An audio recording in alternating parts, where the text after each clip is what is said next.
Hi everyone. I thought I would come on here and discuss my process while I did this little gouache painting in my sketchbook. I'm using some black tulip brushes. These I find to be the best brushes for gouache. You can use them for watercolor, but they're just really good for gouache, and those are my preferred brushes. You see me mixing up some burnt umber here. This is M-gram gouache, by the way. And this sketchbook is a Canson Montville, or Montville, however you say that. I do not like this sketchbook for watercolor. It's a watercolor sketchbook, but I found a really good use for it. And all my gouache paintings are in here. Here I'm starting out in my typical intuitive fashion. I like to start with eyebrows for some reason because that helps me know where everything else on the face goes. But yeah, it's in a really thin consistency too, very similar to watercolor.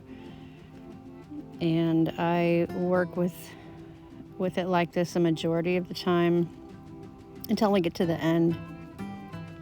And that's when I usually use it a little bit thicker, but for most of this video, you're going to see me using super watered down gouache. It has this kind of velvety effect, which I quite like. So that's my way of using gouache. I tried to use it the instructional, traditional way that most people suggest or teach to use it, but I seem to like this way better. It suits my style. I can layer better with it too. I use that to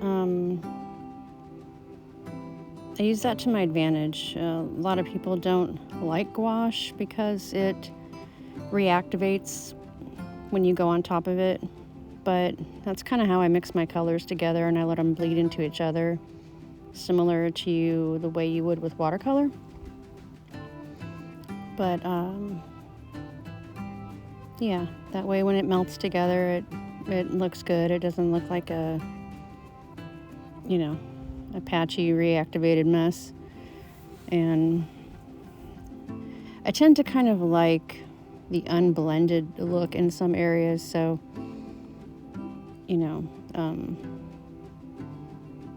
that's just kind of the way I like to see it. It's bold, and I need to be able to see what I'm doing, so I paint really bold.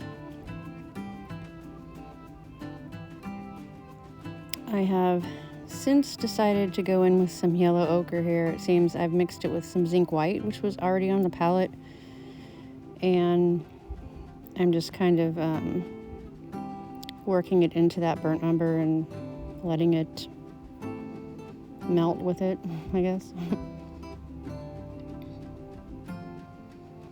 These little paint pots are, I'm sure everybody's used these or seen them as they were growing up in school, or you buy those little oil painting kits or whatever, and they have these little plastic paint pots. But that's what I put my gouache in because it stays fresh for a really long time. I've tried those stay wet palettes and all those other gadgets people like to use for gouache, but I don't know. These just work really good, and they're cheap, so I had to transport my gouache to and from classes, and these were just the best.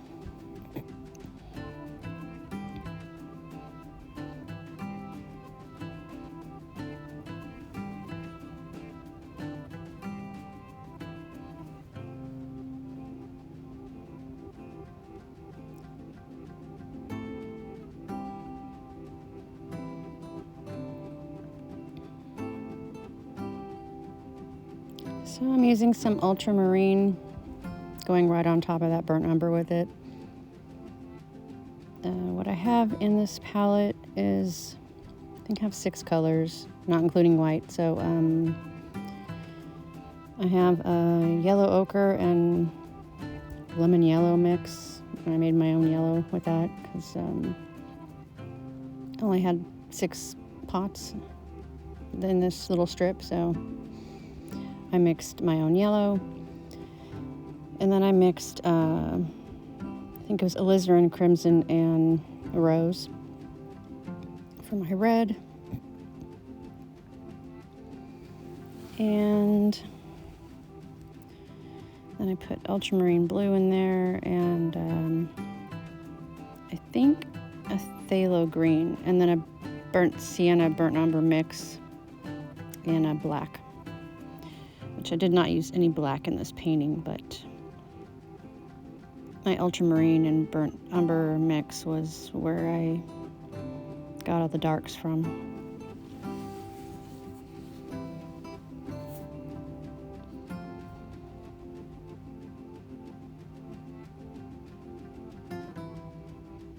And that's pretty much what you'll see me using every time I darken up an area, is just more ultramarine.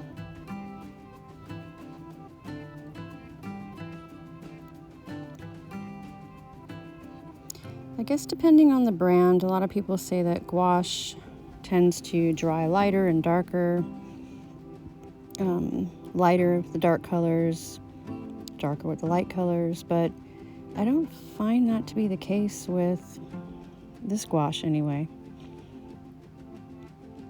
I do have some Holbein gouache and another really good brand that's super cheap that I got off Amazon a long time ago, and they don't have it on Amazon anymore, but it's called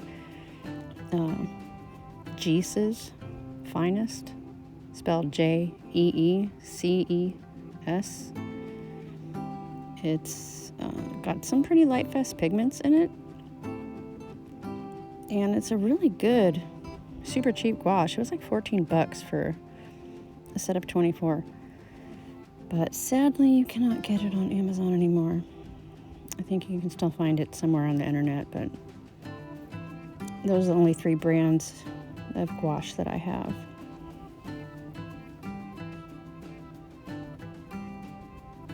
So we're getting to the point where I think I'm starting to use a lot of the zinc white mixed with all the other different colors in my palette that I've already put on, just to lighten it up, give it some dimension.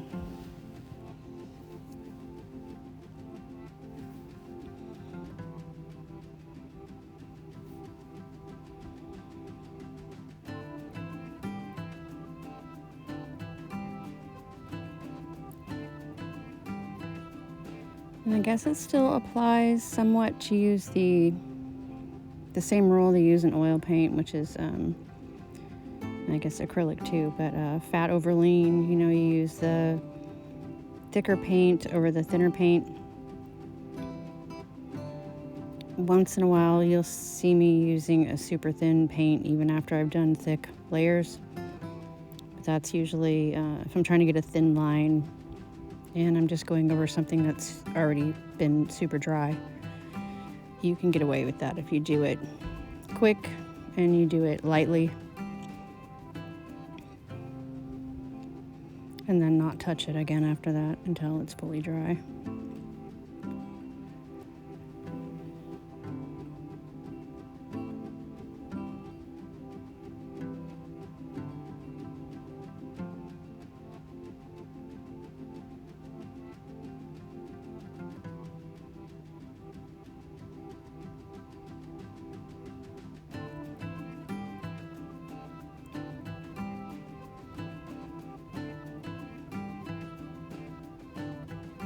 So these brushes, these brushes weren't super expensive, and I tend to reach for these every time I'm doing gouache.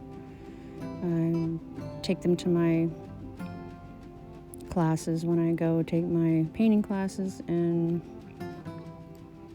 even though I have an entire brush roll of like 30 brushes or something, these 6 or 7 brushes are the ones I end up using the most. And out of these 6 or 7, I think I only use 4 of them most of the time.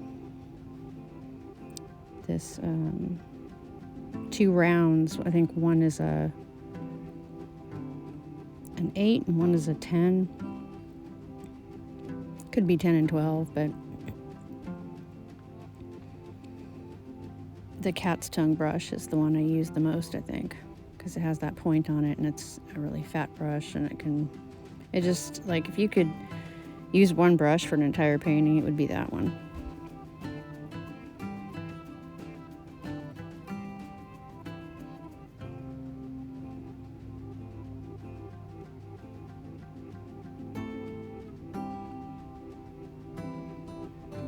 So I would say this is like the milk consistency still, kind of probably cream as far as the zinc white that I'm using. And off to the side, I have this little pot of titanium white. And that's a really bright white. And I've gone and used that for the highlights. I even keep it on my desk and use it for all kinds of stuff, but yeah, it's my go-to highlight white.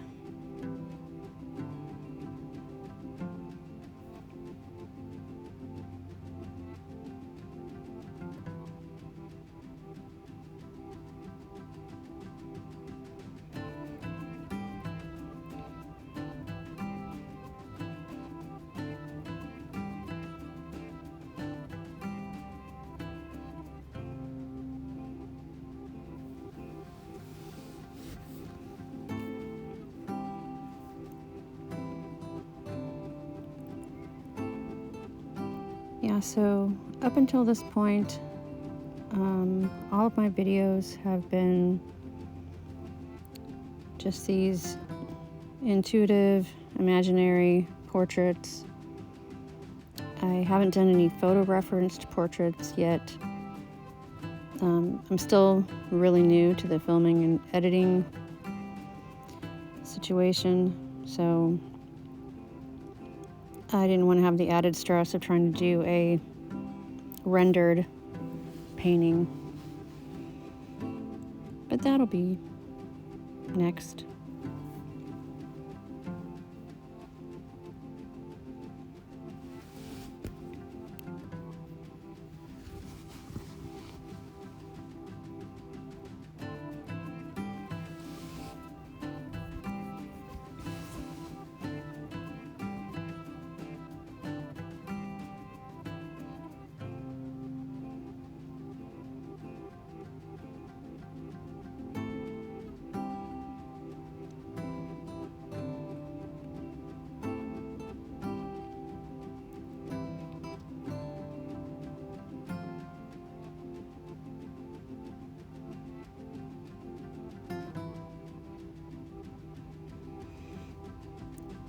Yeah, I think gouache is one of those slightly misunderstood mediums. I used to really not like it at all, especially when I was trying to use it the way I was told to use it. And I decided to just try and use it whatever way I felt like, and after a while it really grew on me. I like gouache a lot.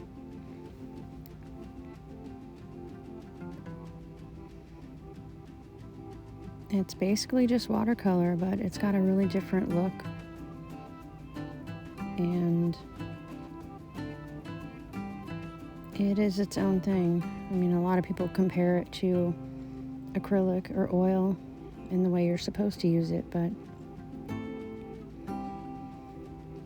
and I guess you can use it that way. I mean, that's the way a lot of people do use it.